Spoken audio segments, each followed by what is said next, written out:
예, 이제 계시록 8장 7째 6번째 시간입니다. 오늘 본문의 제목은 큰 산아 내가 무엇이냐, 내가 스룹바벨 앞에서 평지가 되리라.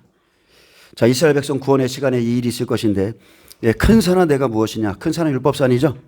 내가 스룹바벨 앞에서 평지가 되리라. 자, 예표의 사람이, 스룹바벨은 예표의 사람입니다. 스룹 앞에서 율법이 무너지듯이 마지막 때 이방인 대증인이 이스라엘 땅에 복음을 가지고 들어가면 평지가 되죠. 율법이 무너지고 복음으로써 많은 사람들이 구원을 얻게 됩니다. 자, 스가랴 3장에 보면 두 증인과 일할 자들, 네 종 싹과 싹은 14만 4천이죠. 또 돌이 나옵니다. 돌과 이방인 백배들이고 이런 예표의 사람들이 있습니다. 자, 이들 모두는 예표의 사람들이고 스가랴 3장에서는 여호와 앞에선 증인들이 나오는데 여호수아는 모세와 엘리야 같은 제사장으로 두 증인의 예표입니다. 자, 8절에 싹과 돌이 나오고요. 네종 싹은 이스라엘 백성 중에 계시록 7장 4절에 나오는 14만 4천 예표의 사람들. 여기까지 이해되시죠? 죽었던 무화과 나무에서 싹이 나듯이 이스라엘의 장자들이 나옵니다. 14만 4천들이죠.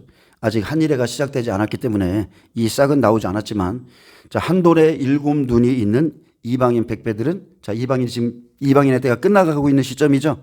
이 사람들은 지금 다 준비되어 있습니다. 하나님이 쓰실 사람들이 지금 준비되어 있어요. 또 스가랴 4장은 성전의 성공적인 건축을 위해 이스라엘 백성이 복음을 전하는데, 제 계시록 7장 4절에 14만 4천은 자기 곳에서 도산하서 자기 백성에게 심령 성전을 짓는 자입니다. 스룹바벨이 성전의 기초를 놓고 나머지도 그가 다 완성하죠. 자, 대제사장 여호수아는 두 증인의 예표고요. 또 이방인은 7 등불을 켠 증인들이 있고, 자, 7 등불은 온전한 말씀의 등불을 켠 사람들을 말해요. 온전한 말씀의 등불을 켠 증인들이 있고, 이스라엘은 장자 14만 4천을 스룹바벨의 이름으로 복음이 들어가는 것을 보여주고 있습니다. 자, 스룹바벨은, 자, 마지막 때는 14만 4천이죠. 자기 백성에게 복음을 전하여 심령 성전을 짓는 자입니다. 큰 산아 내가 무엇이냐, 내가 스룹바벨 앞에서 평지가 되리라. 그가 머릿돌을 내놓을 때 무리가 외치기를 은총이 그에게 있을 자다.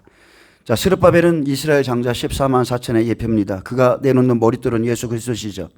그래서 스룹바벨의 손이 성전의 기초를 놓고 그의 손이 그 일을 마치게 하시며, 사람들이 스룹바벨의 손에 다림줄이 있음을 보고 기뻐하리라 했습니다. 자, 이사야 44장 28절에 보면 기름 부음 받은 고레스에게 하나님께서 말씀하셨습니다. 고레스는 내 목자라. 그가 나의 모든 기쁨을 성취하리라. 예루살렘에 대하여는 중건되리라며 성전에 대하여는 내 기초가 놓여지리라 하는 자니라. 고레스는 예루살렘이 중건되고 성전의 기초를 놓도록 돌려보내는, 자, 그 기름 부음을 받은 자고요. 자, 이 사람 이방인이죠. 근데 하나님이 기름을 부으셔서 내 목자라 그러면서 성전의 기초를 놓을 수 있도록 돌려보내는 일에 쓰임 받고요. 또 스룹바벨이 이방인 고레스의 명령을 받고 돌아가서 스룹바벨 성전을 지었습니다. 스가랴가 깨달았을 땐 스룹바벨, 반모섬의 요한이 깨달았을 때는 스룹바벨을 14만 4천으로 기록했습니다. 스가랴 4장엔 스가랴가 본 5번째 환상으로 7 등잔과 7 관이 있는 순금 등잔대와 그 좌우에 서 있는 두 감람나무의 환상을 보여주셨습니다. 두 감람나무 사이에 촛대가 있고 그것들이 상징하는 의미를 묻는 스가랴에게 설명하시는 말씀을 4장에 기록하고 있습니다. 자, 오늘 본문 보겠습니다. 스가랴 4장 1절입니다. 내게 말하던 천사가 다시 와서 나를 깨우니 마치 자는 사람이 잠에서 깨어난 것 같더라. 자, 2장 3절에서 나갔던 천사가 다시 돌아와서 잠자는 스가랴를 깨웠습니다. 자, 다시 깨웠다는 의미는 하나님의 이상을 볼 수 있는 마음의 준비가 되어 있지 않으므로 준비시킨 것을 의미합니다. 스가랴는 마치 자다가 깬 것과 같은 상태를 경험하며 5번째 환상을 보게 됩니다.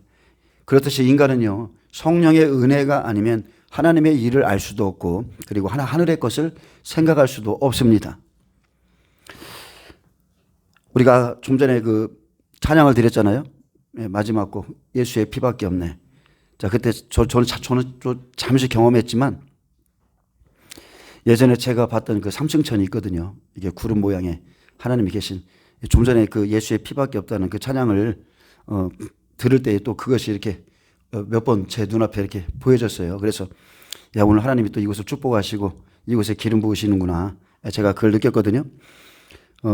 이렇듯이 우리에게는 성령의 은혜가 아니면 이 하나님의 은혜를 알 수가 없어요.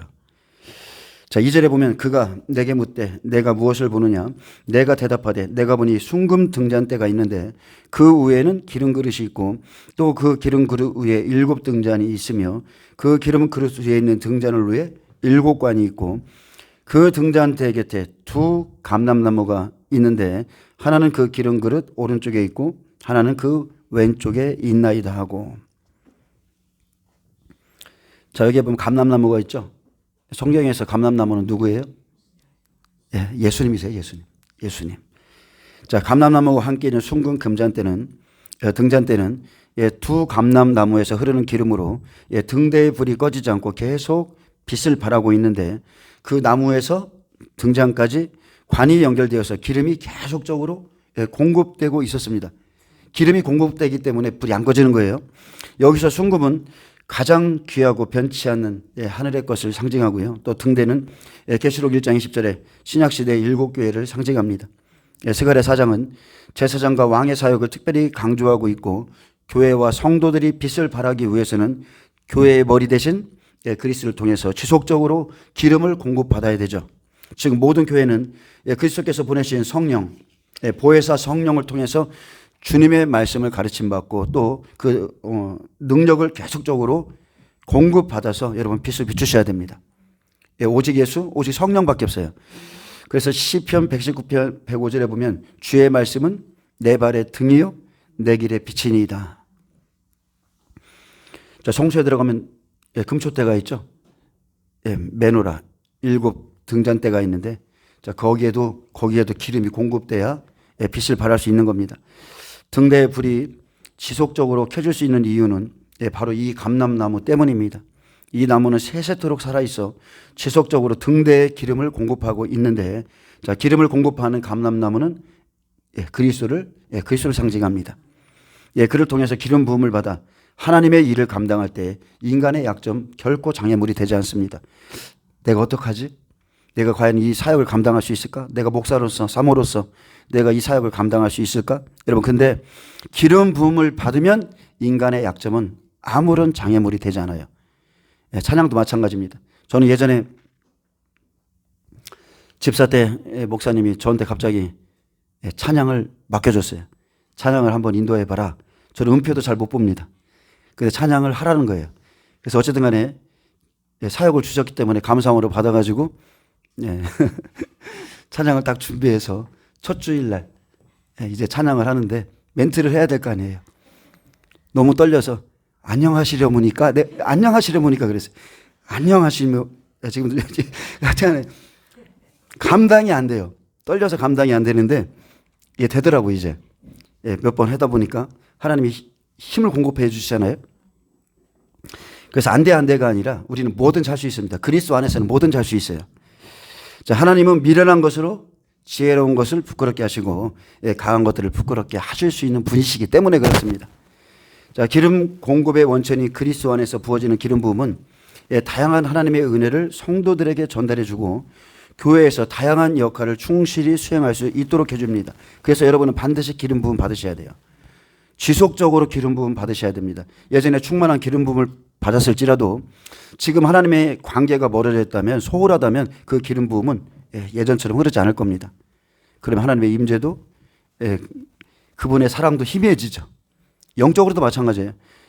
우리가 영적으로 충만해지면 충만한 기름 부음의 공급 안에 있으면 마귀가 쉽게 우리를 흔들지 못합니다.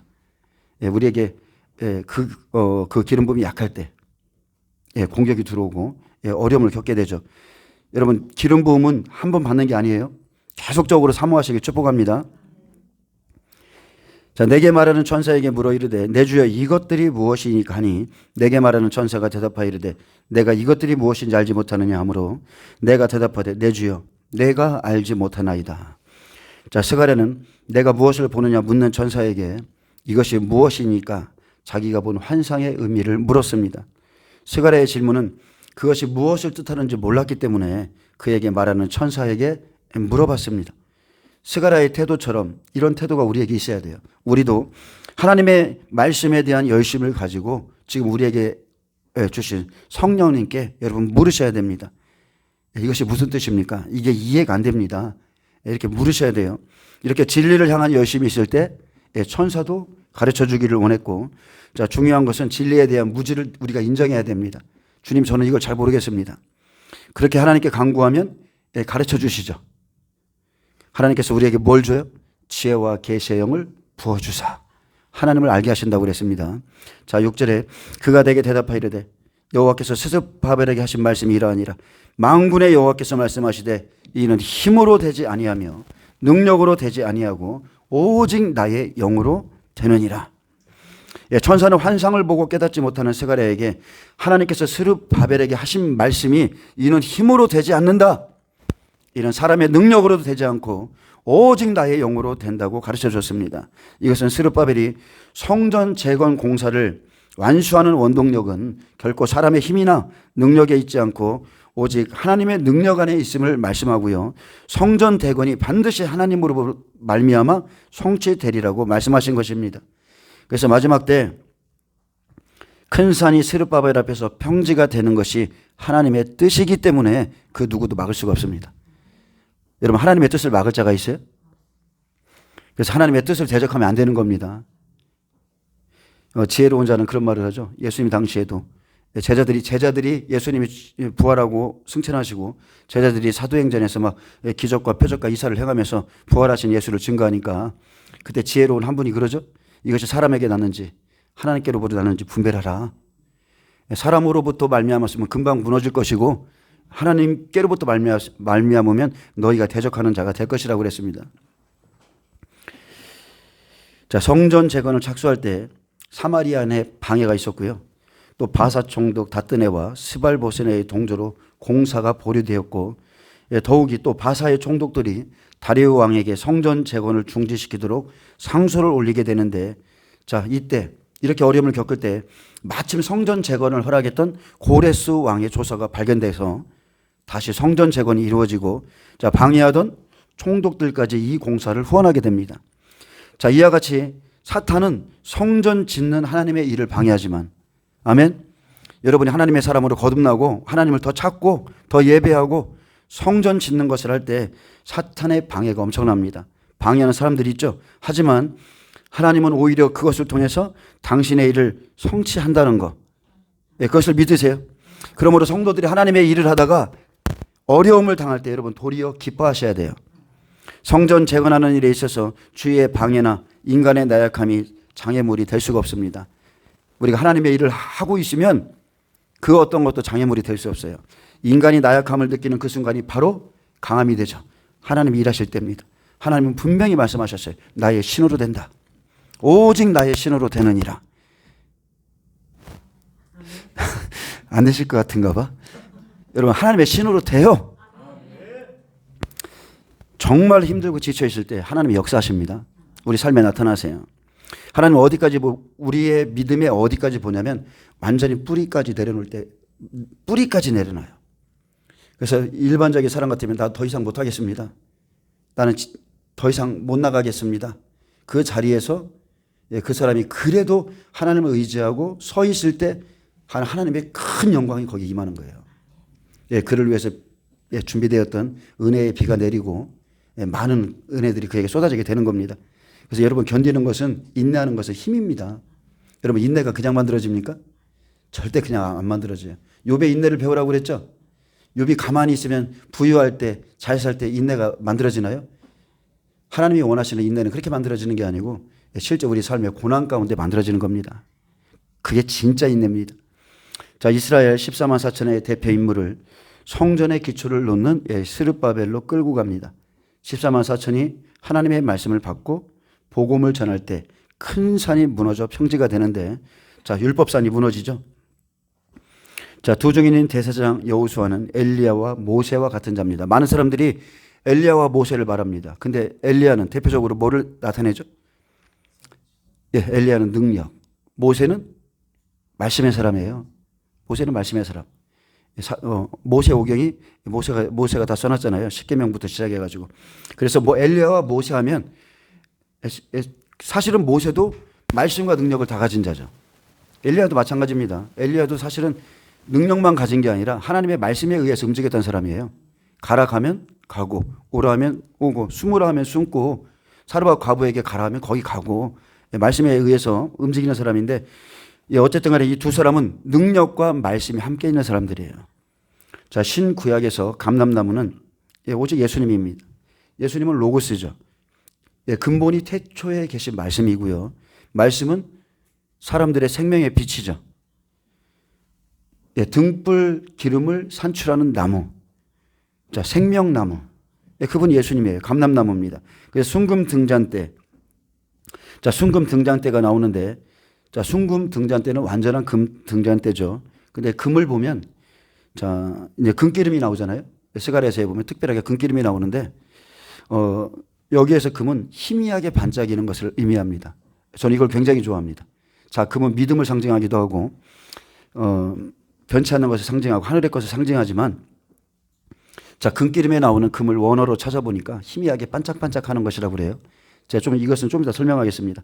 자, 두 감람나무는 기름 부음 받은 자를 상징하는데, 구약에서 기름 부음을 받을 수 있는 사람은 제사장과 왕 그리고 선지자이고, 이 기능을 다 가지신 분은 오직 예수 그리스도십니다. 그리고 우리가 촛대는 잘 알죠. 성령이시죠. 예수님은 말씀이시며 그 말씀을 증거하시는 분은 성령이십니다. 예수님과 성령님은 늘 함께 하세요. 촛대가 성전의 불을 밝히듯 성령이 오셔야만 우리의 심령이, 어두웠던 심령이 밝아지죠. 자, 성령은 오시면 어떤 일을 하시느냐? 오직 예수님만을 증거합니다.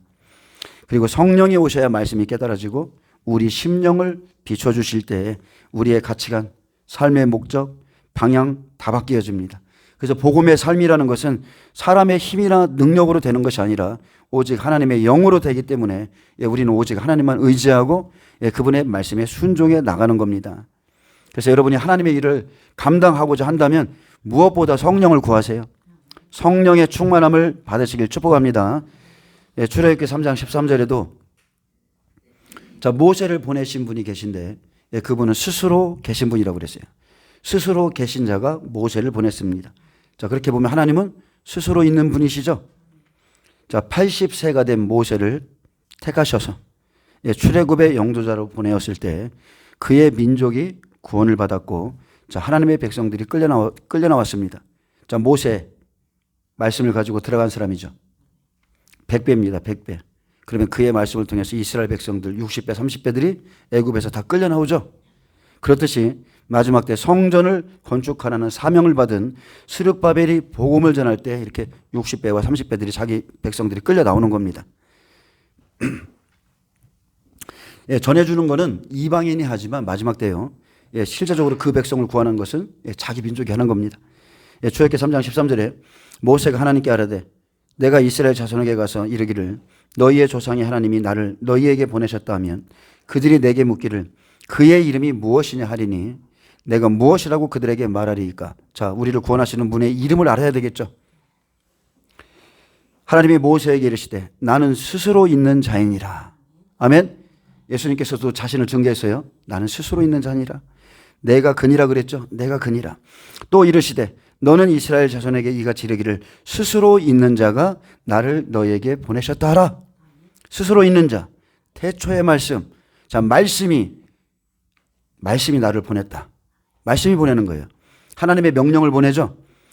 7절에 큰 산아 내가 무엇이냐. 내가 스룹바벨 앞에서 평지가 되리라. 그가 머릿돌을 내놓을 때에 무리가 외치기를 은총이 그에게 있을지어다 하리라 하셨고. 자, 큰 산아 내가 무엇이냐. 큰 산은 율법성전입니다. 마지막 때도 삼성전이죠. 그리고 율법의 심령이 큰 산인 거예요. 여전히 내 마음속에 율법이 들어있어서 복음이랑 끊임없이 부딪히는데 이게 무너져야 돼요. 거짓된 것들이 다 무너져야 돼요. 내 속에 있는 거짓된 복음들 다 무너져야 됩니다. 내가 스룹바벨 앞에서, 자, 마지막 때 14만 4천 앞에서 평지가 된다 했습니다. 자, 그가 머릿돌을 내놓죠. 예수 그리스도 복음을 내놓을 때에 은총이 그의 백성들에게 있습니다. 자, 예수님이 다시 오실 때에도 큰 산을 섬기는 자 헐어버리고 평지가 되게 합니다. 내가 스룹바벨 앞에서 평지가 되리라. 마지막 때 이스라엘 백성 14만 4천의 대표 인물인 스룹바벨이 복음을 전할 때가 되면 율법 성전이 무너져서 평지가 됩니다. 그리고 그것이 하나님의 뜻이기 때문에 그들을 막을 수 없어요. 전 3전만 1260일은 이들의 권세입니다. 이들의 시간이에요. 자, 그가 머릿돌을 내놓을 때, 머릿돌은 예수님이시고, 자, 이 머릿돌을 내놓을 때, 복음을 증거할 때 이 복음을 영접하는 자가 있습니다. 그래서 솔로몬 성전이 무너지고 스룹바벨 성전을 재건축하는 것이나 마지막 때 복음을 받아서 심령을 재건축하는 것이나 똑같습니다.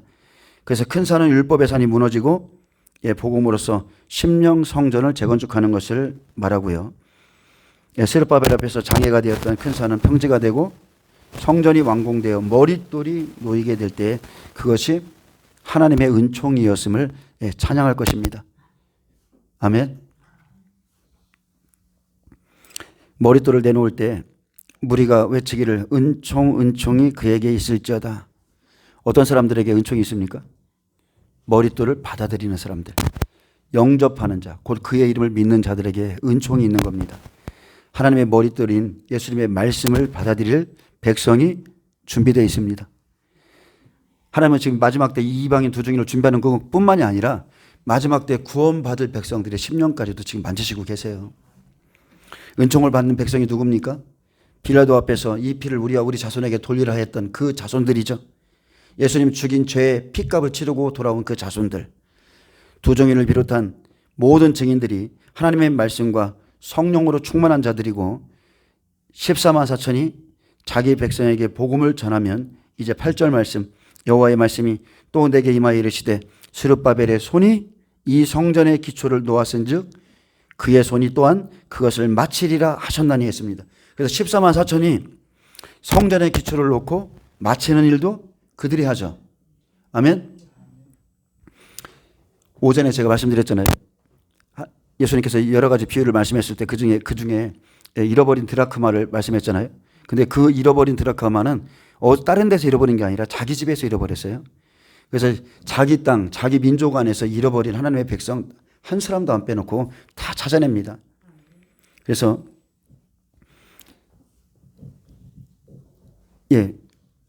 자, 이 일을 14만 4천이 하고 만군의 여호와께서 나를 너희에게 보내신 줄을 내가 알리라 하셨느니라 그랬습니다. 여기서 나는 두 증인이죠. 자, 지나간 시대에 스룹바벨이 성전을 재건축할 때에 이방인의 손을 빌리지 않고 자기들의 손으로 마친 것 같이 마지막 때도 이스라엘 손으로 복음을 전하고 복음을 마칩니다. 아멘. 우리 이방인들이 하는 게 아니에요. 우리가 지금 막 매일 알리야 사역한다고 뭐 한다고 이렇게 지금 우리가 이렇게 지금 막 하고 있지만 이 일 우리가 안 합니다. 성경은 분명하게 말해요. 자기들의 손으로 자기들의 백성들을 구원한다고 분명히 말해요. 우리가 하는 게 아니에요. 우리가 할 일은 여러분 성전 잘 지으세요. 예배 좀 잘 드리셔. 기도 잘 하세요. 지금 우리의 성전을 세워야 될 때예요. 마태복음 10장 23절에 보면 이 동네에서 너희를 박해하거든 저 동네로 피하라. 내가 진실로 너에게 이르노니 이스라엘의 모든 동네를 다 다니지 못하여서 인자거리라. 이 말씀 그대로 이루어지는 겁니다. 이스라엘 백성들이 자기 동네 다 돌아다니면서 다 찾아내고 마태복음 10장은 마지막 때 있을 일이잖아요. 이스라엘 백성 14만 4천이 복음으로 자기 백성의 심령 성전을 짓는 겁니다. 이는 힘으로 되지 아니하고 능력으로 되지 아니하며 오직 나의 영으로 되느니라. 스룹바벨이 위대해서 아니면 12제자가 위대해서 이 일을 하는 게 아닙니다. 스룹바벨을 통해서 성전 재건을 주관하도록 하신 분이 여호와 하나님이시기에 가능하죠. 그분이 하는 거예요. 내가 이루겠다. 내가 하겠다.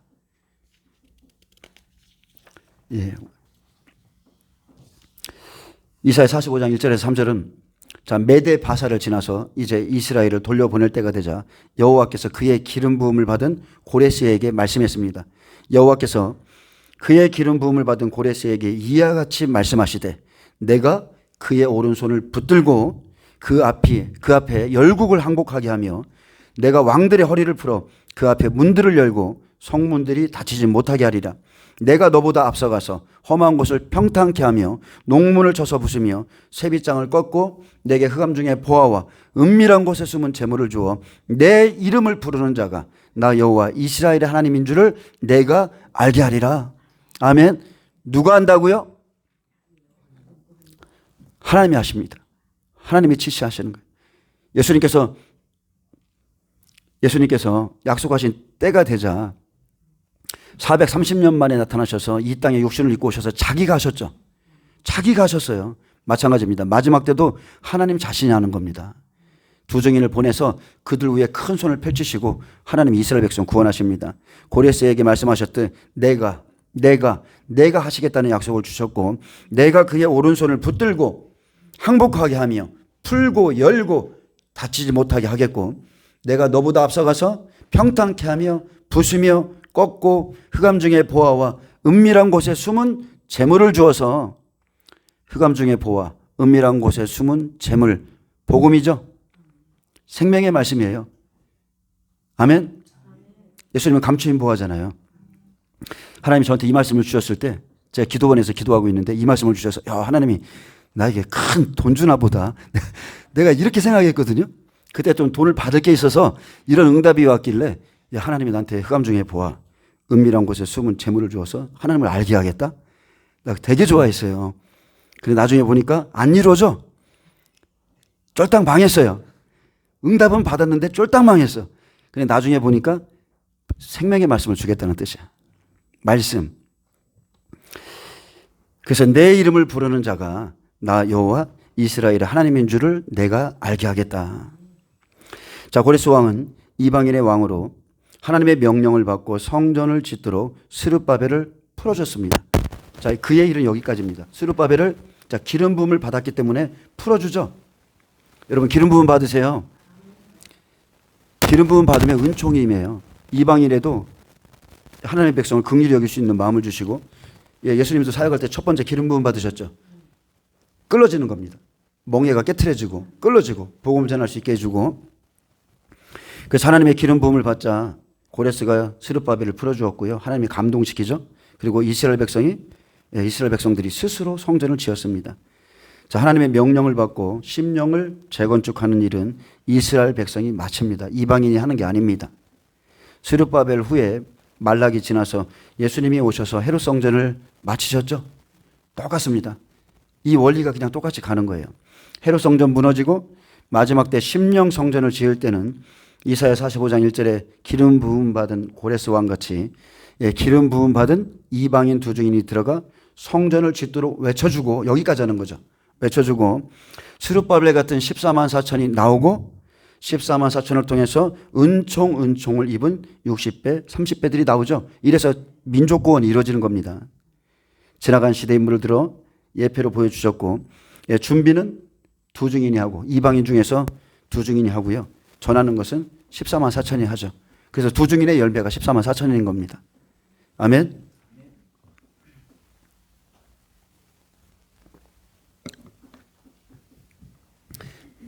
지금도 마찬가지입니다.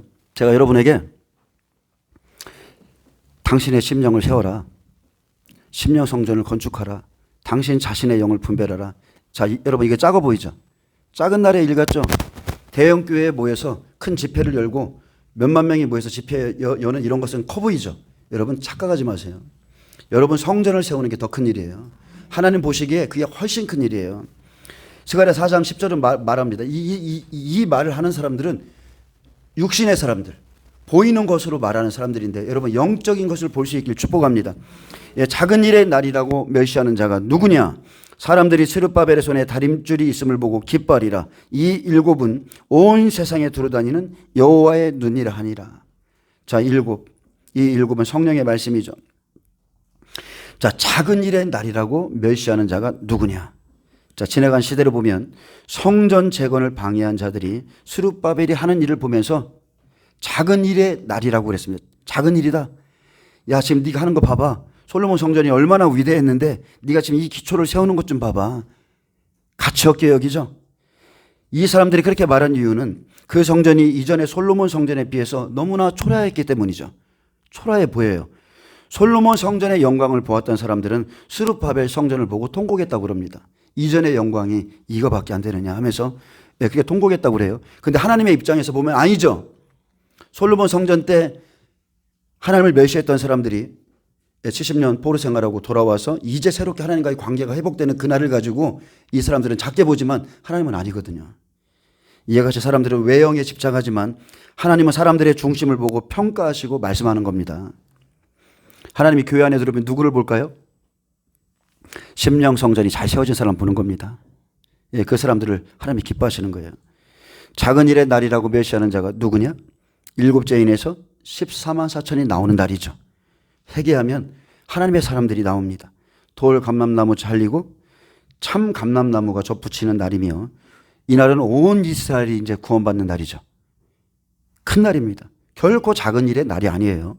유대인들은 솔로몬 성전, 스룹바벨 성전, 헤롯 성전보다 더 큰 성전을 지으려 했는데 하나님의 영으로 심령 성전을 짓는 날을 작은 일의 날이라고 멸시하는 자들이 있습니다.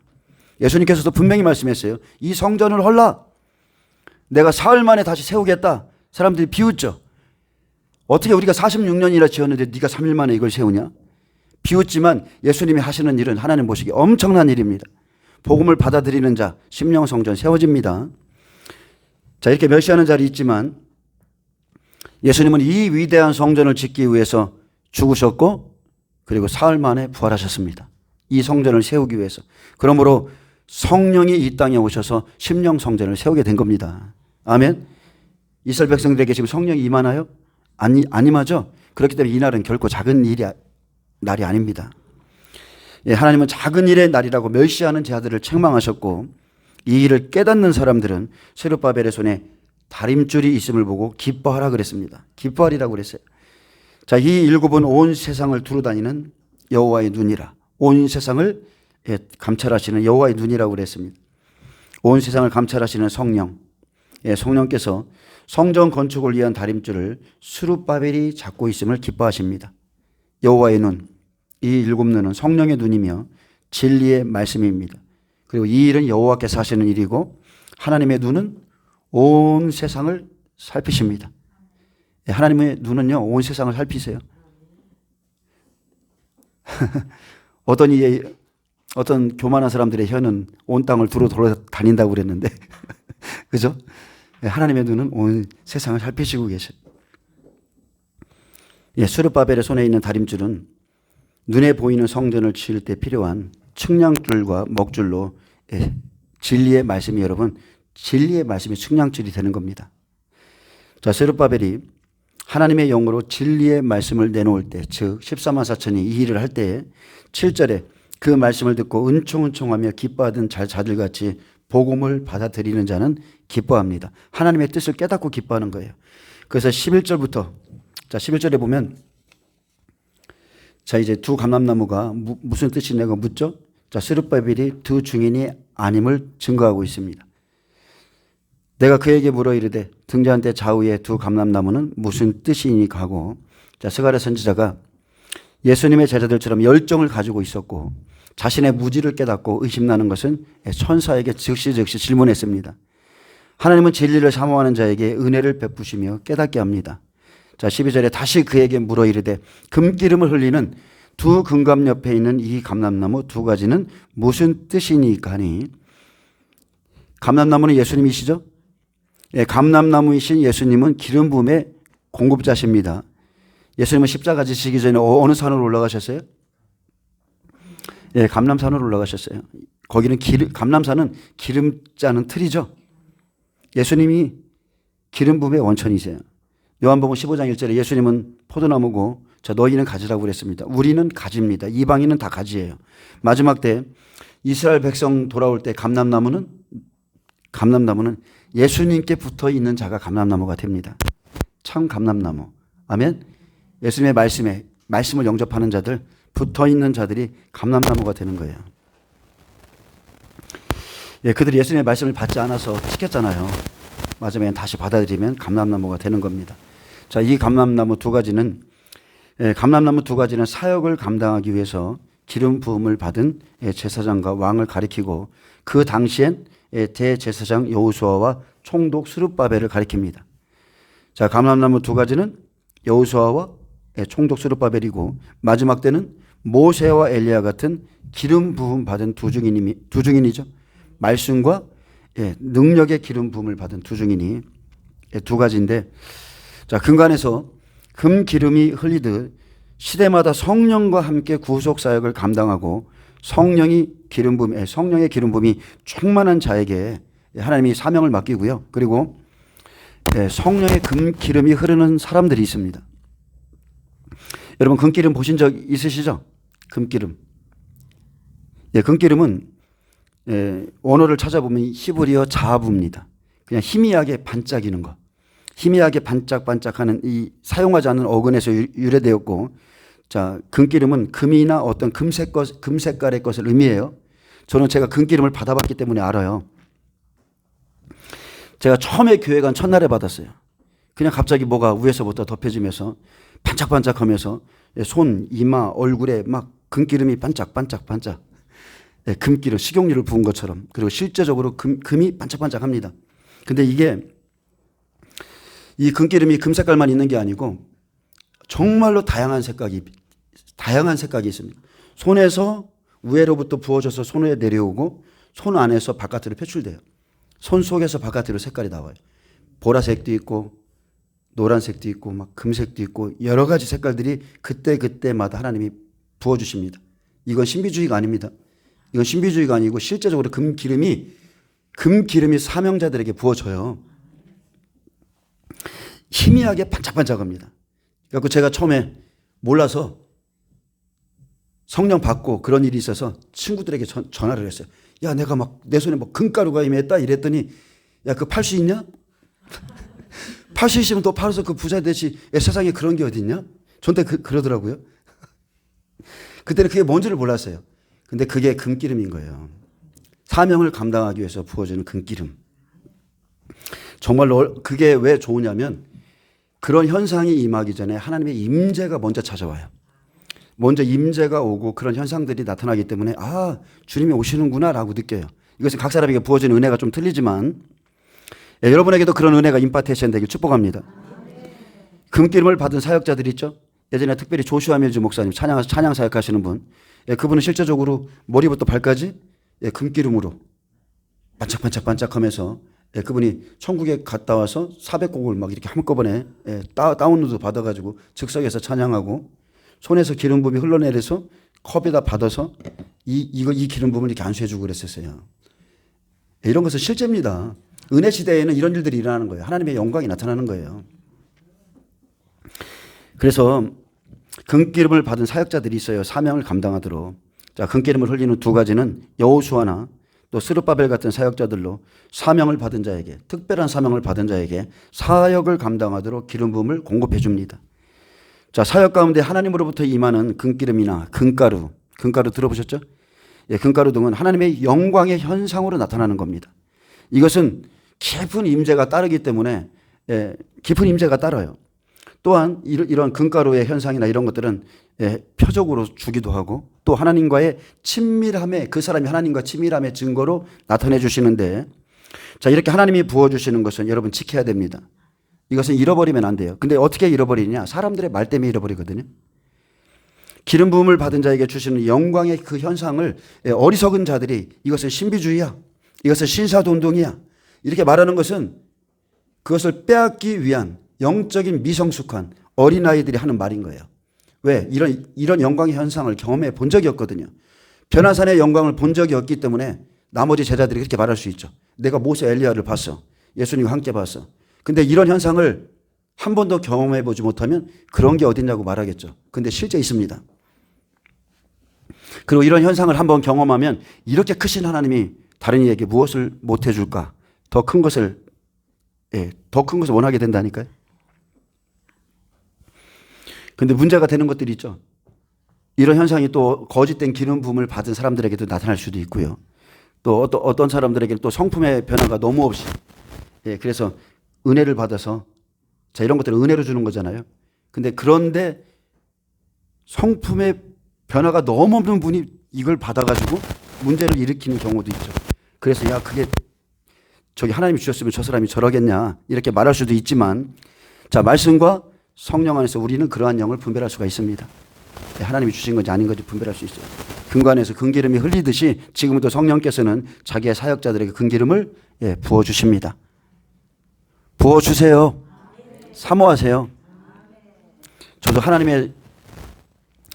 저도 예전에는 불, 능력, 치유 이런 것을 엄청 사모했어요. 많은 집회에 따라다녀 봤습니다. 그러다가 야, 이렇게 가다가는 남는 게 아무것도 없다. 도대체 내가 뭐 하는 거지? 해서 다시 말씀으로 돌아와서 이제 말씀 사역자가 됐지만 말씀 사역자가 되다 보면 말씀 하다 보면 또 뭐가 있냐면 하나님의 임재의 부재나 능력이 소홀히 될 때가 있어요. 그러면 사역을 감당치를 못해요.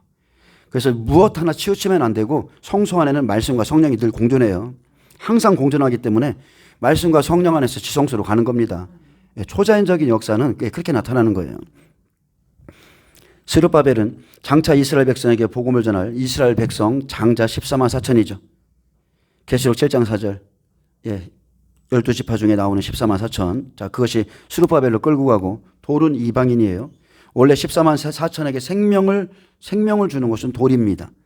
이방인 두 증인을 보내시죠. 이스라엘이 복음을 거부함으로 세례 요한이 말했습니다. 하나님이 이 돌들로도 아브라함의 자손이 되게 하시리라. 사탄은 어떻습니까? 사탄은 예수님에게 직접 말했어요. 이 돌들로 떡덩이가 되게 하라. 돌은 이방인을 상징하고 실제 그렇게 됐습니다. 돌이 떡덩이가 됐죠. 자, 스가랴 4장 13절에 그가 내게 대답하여 이르되 내가 이것이 무엇인지 알지 못하느냐 하는지라. 대답하되 내 주여 알지 못하나이다. 이르되 이는 기름 부음 받은 자 둘이니 온 세상의 주 앞에 서 있는 자니라 하더라. 감람나무 두 가지는 기름 부음 받은 자 둘입니다. 모세와 엘리야 같은 두 증인, 마지막 때 성령의 말씀으로 기름 준비한 자 두 사람으로서 이방인 두 증인입니다. 이들은 온 세상의 주 앞에 서 있는 자라 했습니다. 대제사장 여호수아, 총독 스룹바벨, 선지자 스가랴의 모든 사역은 대제사장이고 왕이시며 선지자이신 예수 그리스도로 완성되고요. 마지막 때는 이방인 두 증인이 그분에게 권세를 위임받아서 예수님의 일을 대신하는 겁니다. 요즘은 자꾸 그런 생각이 들어요. 기름 부음을 더 받았으면 좋겠다. 하나님의 임재가 더 사모되고 기름 부음도 사모되고 그분의 능력도 사모되고. 왜냐하면 갈수록 부족함을 느끼거든요. 사람의 힘으로 능으로 안 돼. 아무리 어떻게 목회를 잘해보고 사람들에게 좀 선량하게 착하게 선하게 예수님의 마음 따라서 잘해주고 싶은데 육신의 성품만 나와 갈수록. 그래서 힘과 능으로 되지를 않고 계속 이렇게 사역할 때마다 느끼는 거지만 오직 하나님의 신으로 된다. 오직 하나님의 신으로. 여러분도 주님을 더 사모하세요. 자기 힘으로 절대 안 돼요. 자, 다시 한번 이렇게 좀 간추려 보면, 자, 스가랴 1장은 이스라엘 백성 70년이 차면 돌아오듯이 마지막 때 구원을 약속하셨죠. 2장은 측량줄을 잡은 사람을 통해서 이방인 두 증인이 이스라엘 백성에게 복음을 전할 것, 즉 성전을 재건할 것을 말씀하셨고, 3장은 대제사장 여호수아와 14만 4천이라는 증인 스룹바벨과 또 예페의 사람이 싹이 나올 것을 말씀하셨고요. 이제 4장 스룹바벨이 14만 4천이 성전의 기초를 놓듯 자기 백성에게 복음을 전하고 9절에 보면 그 일을 다 그의 손으로 마칠 것을 말씀하셨죠. 그래서 자기 백성에게 복음 전해서 60배 30배들이 구원받습니다. 다 끌려 나와요. 자, 스가랴 4장 7절에선 스룹바벨이 나오고 계시록 7장 4절에서는 14만 4천이 나오고 스가랴 3장 8절에서는 싹이 나온다고 그랬습니다. 그리고 스가랴 6장 12절 이 싹은 분명히 자기 곳에서 솟아나서 그가 여호와의 전을 건축하고 영광도 얻고 그 자리에 앉아서 다스릴 것이라 약속했죠. 보좌로 가는 14만 4천. 그리고 그들을 통해서 60배 30배 이 사람들이 구원받으면 나오면, 자, 이제 5장부터 자, 구원할 자들을 구원하면 5장부터 날아가는 두루마리 나오죠. 날아가는 두루마리. 이제 말씀대로 심판합니다. 구원할 자들을 다 구원하면 복음이 전해지면 알곡과 쭉정이를 가르는 심판이 있습니다. 스가랴 5장 봅니다. 증인들이 나타나면 이제 다른 게 없어요. 말씀대로 심판합니다.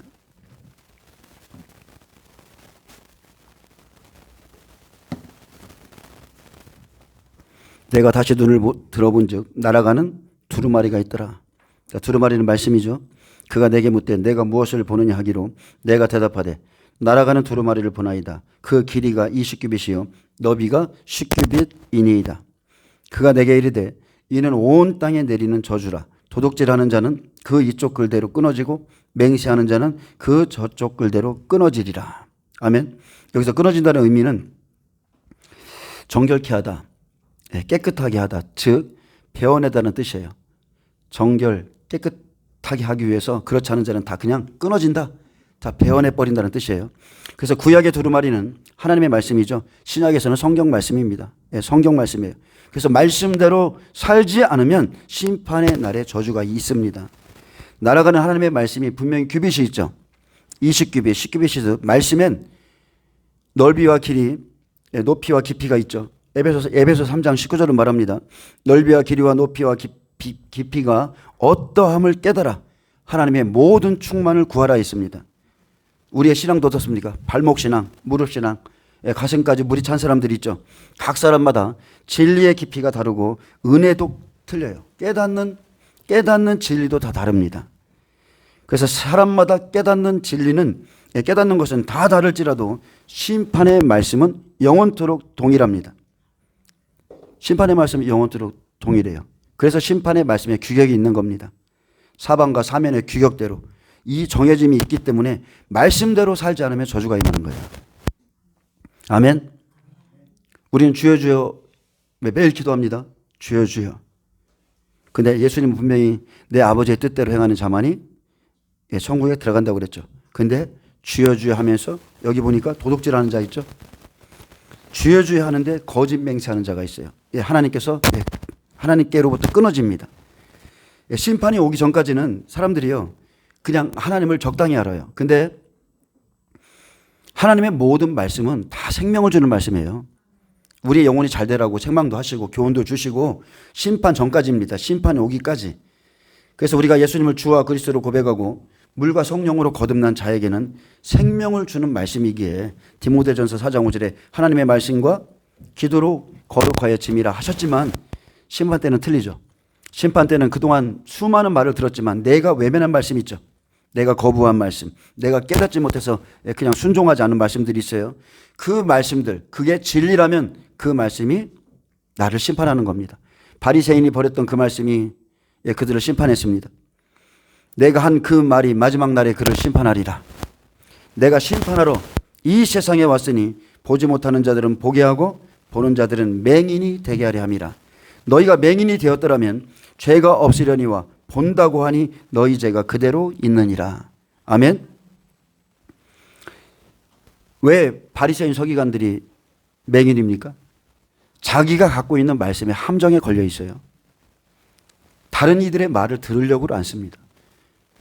그래서 말씀이 오히려 거치는 돌이 되고 걸림돌이 되고 내가 고집하는 말씀이 맞아, 이것만이 맞아 하면서, 지금도 똑같죠. 은혜 시대 때의 말씀을 증거하신 분들이 만약에 마지막 때, 지금 마지막 때 예수님께서 지금 이제 우리에게 오실 것인데 종말의 말씀을 거부한다면, 요셉이 그의 형제들에게 한 말씀을 거부한다면 그 사람들도 지금 저주를 받을 수 있는 겁니다. 그래서 때를 따른 양식을 먹으라고 그랬어요. 나를 변화시킬 말씀이고 나를 거룩히 하는 말씀이지만 환란에 들어가면 진리의 말씀이 변화되지 않은 나를 심판하는 겁니다. 나를 심판해요. 내가 변화되지 않은 만큼. 이미 각 사람들에게 지금 충분한 시간을 주셨죠. 계시록 2, 3장 7교회에 충분한 시간을 지금 주고 계시는 거예요. 주님이 오신다고 준비하라고. 자, 그리고 내가 곧 길이요 진리요 생명이라 말씀하셨음에도 진리를 따르지 않는 자들 있죠. 여전히 진리를 따르지 않습니다. 그 사람들 지금은 모르겠지만 마지막 날에 하나님의 사랑에서 끊어집니다. 대표적으로 도둑질하는 자, 또 거짓 맹세하는 자, 십계명을 어겼기 때문에 생명에서 끊어집니다. 예수님은 죄인을 구하러 오셨지만 분명히 또 한편으로는 내가 심판하러 이 세상에 왔다고 그랬죠.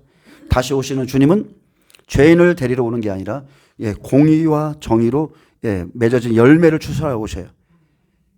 마지막 때는 의인들만을 데리러 오십니다. 의인들. 이 땅에서 데려가시기 위해서 오시는 거예요. 성경 66권은 하나님의 마음이고 하나님의 감정이 다 들어 있습니다. 하나님의 계획, 모든 게 다 들어있어요. 많은 사람들이 보이지 않는 하나님은 무서워합니다. 보이지 않는 하나님. 그냥 하나님 무서운 것 같아. 근데 눈에 보이는 이 하나님. 하나님의 말씀인 성경은 그분의 말씀은 별로 무서워하지 않아요. 그분이 이렇게 하겠다는데 안 무서워해요. 예수님께서 말씀하시길 나는 그의 명령이 영생인 줄 아노라고 그랬어요. 두려운 겁니다. 그분의 명령은 두려운 거예요. 하나님의 말씀은 끊임없이 생명과 사망의 길을 우리에게 제시하고 있습니다.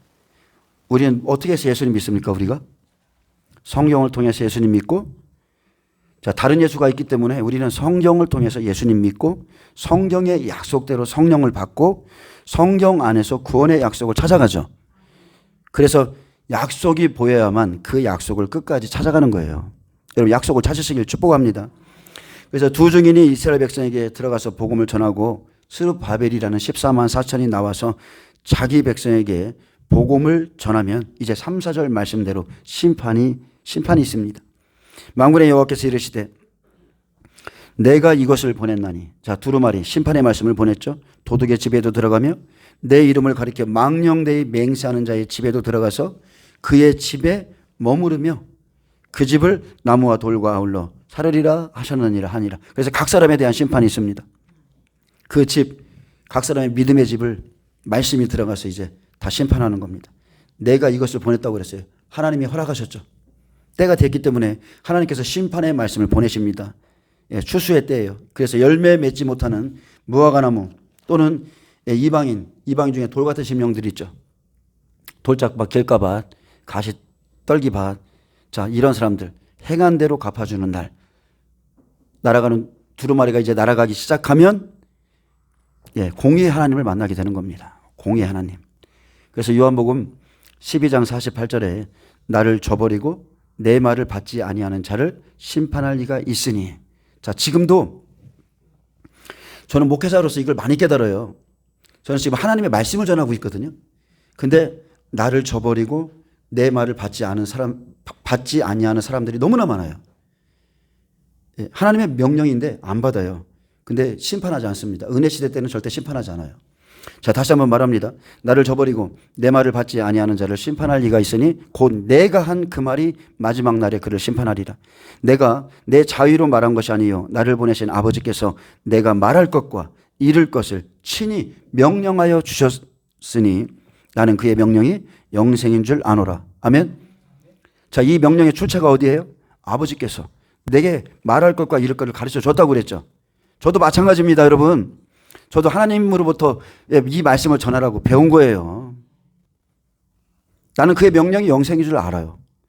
저는 실제 그렇게 믿습니다. 그분의 명령이 영생인 줄 저는 믿고 지금 전하는 거예요. 그러므로 내가 이루는 것은 내 아버지께서 내게 말씀하신 그대로니라 하시니라. 우리는요, 지금 공의로 심판하시는 주님을 그 심판하는 길에서 우리가 기다리고 있는 거예요. 아멘. 그냥 무턱대고 그냥 환난 전에 휴거되고 이런 게 아니라 심판하시는 주님을 저와 여러분이 기다리고 있습니다. 고린도서 3장 13절은 말합니다. 만일 누구든지 금이나 은이나 보석이나 나무나 풀이나 짚으로 이 터 위에 세우면 각 사람의 공적이 나타날 것인데 그날 마지막 날 이 공적을 밝히리니 이는 불로 나타내고 그 불이 각 사람의 공적이 어떠한 것을 시험할 것이라. 근데 이거 불로 공적을 나타내기도 전에 각 사람을 시험하기도 전에 사람들이 다 자기 믿음이 지금 어떤지는 모르겠지만 휴거된다고 믿는 것은 이게 잘못된 거 아니에요? 하나님이 금인지 은인지 보석인지 내가 지금 나무인지 풀인지 집인지 시험도 안 했는데 집사님 정도면 가능합니다. 올라갑니다. 여러분 우리가 이렇게 해봐야 소용없습니다. 그날이 나타나는 거예요. 그날. 하나님께서 심판의 말씀을 보내시는 날, 각 사람의 공적을 시험하는 날, 나무나 풀이나 집과 같은 믿음은요, 한순간에 불로 사라집니다. 그날 준비되지 않은 자는 이쪽 글대로 또는 저쪽 글대로 끊어집니다. 하나님께서 가지를 제하시는 거예요. 깨끗하도록 다 제하십니다. 그래서 지금 우리가 할 일은 말씀을 거울 삼아서 자신을 단장하고 준비할 때죠. 그리고 오늘 스가랴서의 금기름, 저는 이걸 굉장히 사모합니다. 우리의 심령에 하나님이 기름 부어주시고 등불을 켤 수 있도록 말씀의 등불을 계속적으로 켤 수 있도록 기름 부어주시고 또 그 안에 영광, 그 안에 있는 영광, 저희 그 영광을 사모합니다. 분명히 하나님께서 말씀하셨어요. 이스라엘을 향한 성실한 하나님의 구원 계획은 사람의 힘으로 능으로 되지 않는다. 스룹바벨의 어떤 지혜로 되지 않는다. 오직 하나님께서 친히 이루실 거라고 그랬죠. 오직 나의 영으로 되느니라. 그러므로 우리가 시대적인 말씀을 듣고 그러면 하나님의 뜻에 따라서 움직이고 우리는 또 때에 맞는 기도가 드려지겠죠. 그리고 여러분 때를 따라 잘 준비하시기를 예수님의 이름으로 축원합니다. 예, 기도하겠습니다. 주님 감사합니다. 예, 하나님 우리의 생각이나 감정이 아니라 하나님의 말씀에 때를 쫓아서 우리가 행할 수 있도록 축복하여 주옵소서. 예, 주님의 말씀의 글대로 끊어지는 날이 있고 또 주님의 말씀의 글대로 구원받는 날이 다가옵니다. 예, 주님 앞에 잘 준비될 수 있도록 예, 축복하여 주옵소서. 감사하며 예수님의 이름으로 기도합니다. 아멘. 예, 하나님 앞에 영광 박수 올려드립니다.